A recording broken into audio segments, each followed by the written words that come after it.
ছোট লোকের বাচ্চা, রাস্তার মধ্যে রিকশা দাঁড় করে রেখেছিস কেন? রাস্তা কি তোর বাবার? মুখ সামলে কথা বলুন। এই রাস্তাটা যেমন আমার বাবার না, তেমনি রাস্তাটা আপনার বাবারও না। এই ছোট লোকের সাহস কত! ওর সাহস দেখে তো আমি অবাক হচ্ছি।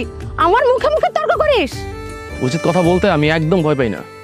তোর কারণে যে আমার গাড়ির ক্ষতি হলো, সে ক্ষতিপূরণটা কে দিবে শুনি?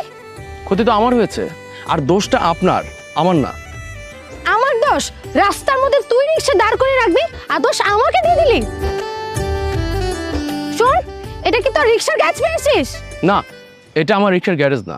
আমার রিক্সাটা নষ্ট হয়ে গেছে, তাই আমি রাস্তার সাইডে দাঁড়িয়ে রিক্সা ঠিক করতেছিলাম।